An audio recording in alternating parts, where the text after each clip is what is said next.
What's up, everybody? Welcome back to Mike's Tool Shed.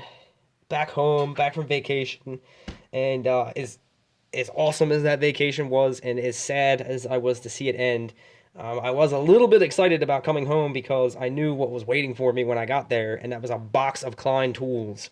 Um, they sent me this stuff to check out and test and share it with you guys. So I don't think they've watched all my videos. If they have, then they're damn confident in the quality of their tools. Which after playing with some of this stuff, I feel pretty good about it. That even me, it's going to be kind of difficult for me to break this stuff, but I definitely am going to put it to the test. But this is just a little quick first impression, going over some features of some of the stuff, and I'll come back to it after using it and let you know what I think after a few weeks of use.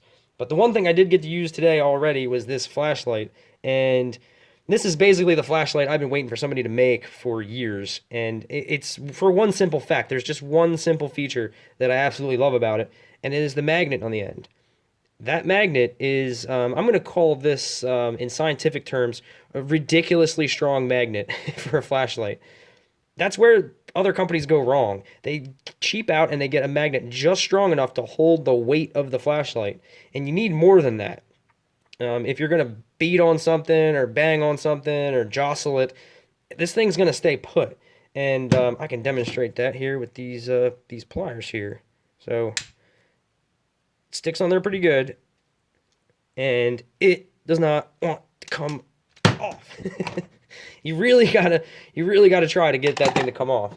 And with as strong as that is, that also means that you don't need a lot of real estate. You don't need a lot of metal to get this to stick to something. So I just have this like file here that's like pretty damn skinny, and it's still got enough magnetism to hold itself upright. If that was the only thing about this flashlight, I would still totally love it, but it's got a couple other cool ass features. So you got the beam out the front. That's 235 lumens, non-adjustable, fixed focus, kind of floodlight with a kind of a crisp circular shape. And that's, what did I say, 235 lumens, and they say that's good for 6 hours on the bright floodlight setting. And then you have the other lights on the side there. There's 5 LEDs, and that is 100 lumens, and they say that's good for 12 hours. Also, it's good for a 10-foot drop and IP67, which I think it means it's like submersible in like a couple feet of water for like a half an hour or an hour or something. So you could let this hit the mud, drop it in a puddle. You could use it in the rain, and it should be just fine. It's got O-rings and everything on it. So it's all aluminum, and it's got this rubber part here that kind of reminds you of the screwdriver grip. So a little consistency in their rubber grips, and it's got the pocket clip. If that was it, I would still love this flashlight, but it's got one other trick up its sleeve. So with a mag light, if you set a mag light down like that, good luck finding it. And the right kind of surface, it's just pitch black. If you leave it on, you put it down on some carpet, done. If that was your only light, then you can't find your flashlight. You got to feel around for it. This one has this little plastic collar here. As you can see, the light still comes out. So that's just never going to happen. It's a simple thing. They went above and beyond that and made it glow in the dark. Why not? Why not make a glow in the dark plastic? Just a little bit of added feature that could, it might only come in handy one time of me having this flashlight, but why not? Why not make it glow in the dark? So if you're using it and you turned it off and you set it down and the lights went out again, you're going to be able to find it because that's going to glow in the dark. So it feels sturdy. I've already thrown it down on the workbench a couple of times. Still works flawlessly. No rattles. Feels pretty tight. So I'm expecting big things out of this. This is gonna be my go-to flashlight for everything, and I'm gonna see how it works out. Already really like that though. Something else is this non-contact voltage tester. Now, guys, be careful with these. These aren't the end-all be-all. If you don't go up to something that's 480, touch it with one of these and then say, "Oh, it's off," and start working on it. But these definitely have a place in the electrical trade. It's just not every time. You got to really understand these things before you use them. But this one is branded with the tough meter, just like my Klein clamp meter that I got at Home Depot. That also had tough meter on it. And I can say This feels tougher than any of the ones they've ever made before. I've had a couple Kleins in the past, a long time ago, and I think they ended up breaking, and I don't always have one of these, but this one feels way sturdier than a lot of the other ones. I do like it that it has these buttons on it. It's got, actually, this is also an infrared thermometer, negative 22 to 482 degrees Fahrenheit, and then that in science temperature. But I don't know how much I'm going to use that at work, but I'm definitely going to use that around the house. I have an infrared thermometer gun. Doesn't seem that accurate, but let's see. It's got a little laser there. Let's see the laser, and 62.7 degrees. So it goes in tenths of degrees, and then it also has your non-contact function. So it's a blue light when there's nothing going on, and then you see this cord, beep beep beep beep beep, beep. Starts beeping. And I actually at one point, I'm not a big direction reader, but I think, yeah, you can turn it on like silent mode.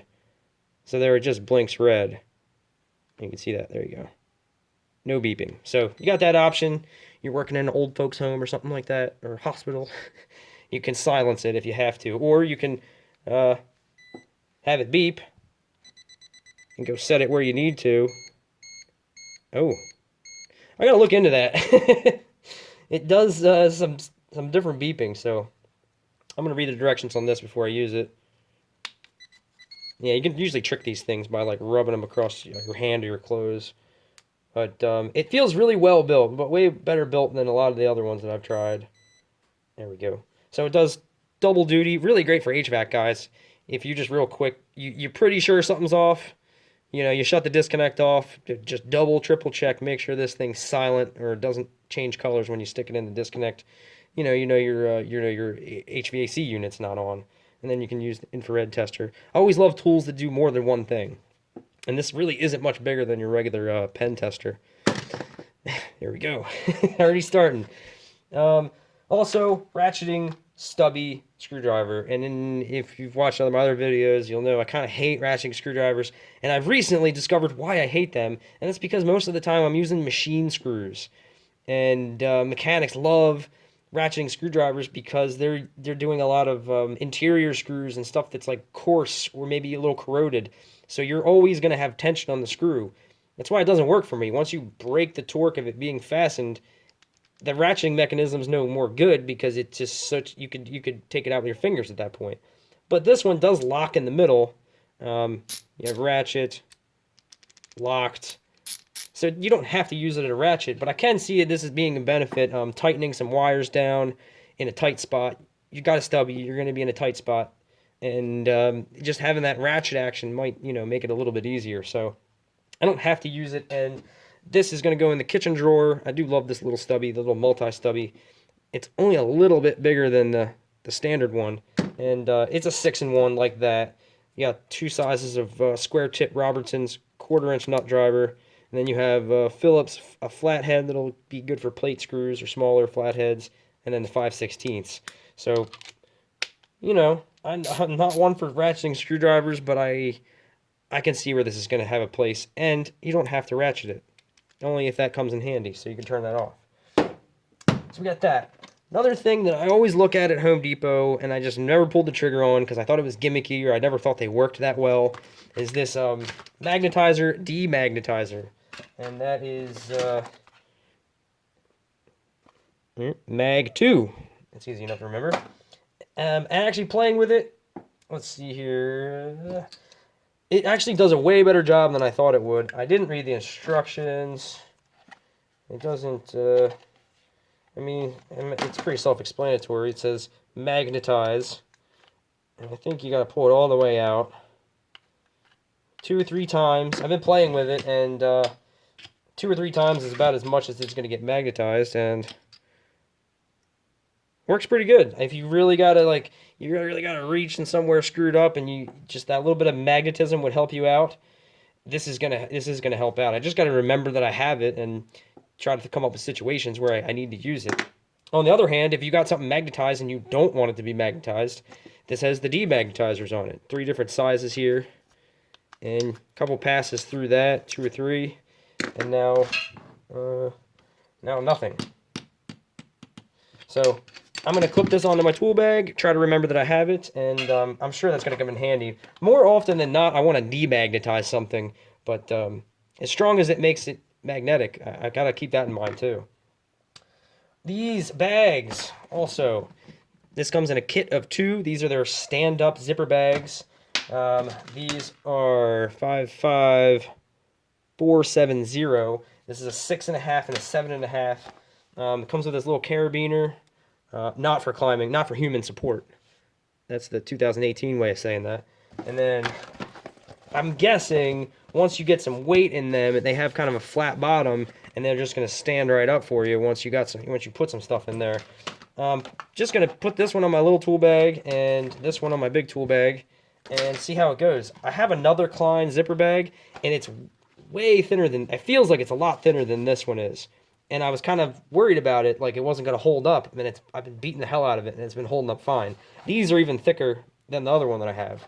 They're just smaller, and I can kind of split things up a little bit, so it's not just all in one. I can have them more organized now. So I'm excited to try those out, and they're smaller. All their zipper bags have always been like, you know, yay big, 12 inches, maybe 10 inches. So these are nice little small alternatives. And the last thing, which I'm really excited to use, is this heavy-duty diagonal cutters. And I don't know if you can tell. I don't know if the camera is doing this justice, but this thing is a beast. The blue-handled Journeyman 2000 series. This is J200059.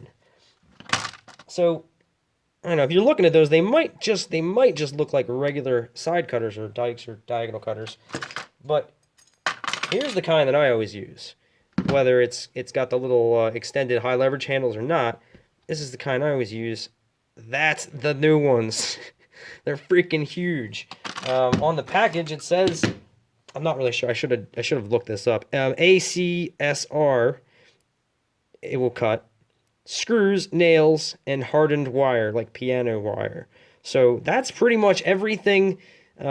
Screws, nails, and hardened wire will have an effect on these red handles. It will damage the cutters if you do it enough, especially if you're cutting stainless. I don't know if these will cut stainless, but let's cut something. Let's cut. Here's a 1/4-20. I probably shouldn't do this, but I'm gonna try anyway because these things are so beefy. Oh man. Oh man, it cut like halfway through. And then it kind of stopped. But it went a lot farther than I thought it would. It's possible. Not like you would want to do this, but if you had to.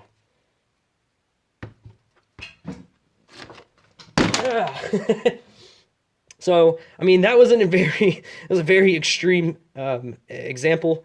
But they did it. They did it, and it doesn't appear to be any damage on the cutting edges. I know the blue-handled diagonals like this are considered the heavy duty, and they're meant to cut nails and screws. When I used to do residential, I used to tear up the red-handled ones doing that. But these are the big blue Journeymans, and again, look how much bigger the cutting edge is on that. So I'm really excited to see what I can cut with these. Yeah, they're awesome. So I don't know if they're gonna replace my daily. Yeah, they probably will for a little bit. I'm gonna use these dailies. I'm gonna put these on the bench for a little bit, and I'm gonna start these are gonna be my starting diagonal cutters, heavy duty diagonal cutters. These are made in the USA. The other stuff is an assortment of Taiwan and of China. I think the magnet here. These are very specific about this. Where is it? Housing made in USA. Keyring and magnets all in the USA. In case there was any doubt that you were getting some Chinese keyrings. But yeah, I'm excited to use this stuff. We get the non-contact tester, the flashlight, the magnetizer, the ratcheting stubby, these big-ass cutters, and the bags. And they sent me a couple stickers too, which I'm going to package in with a giveaway in the future. So this is already going on too long. That's my, there's a razor blade on there. This is my Klein tool haul, and I'm excited to try this stuff out. So I'll let you know how things go, and thanks for watching.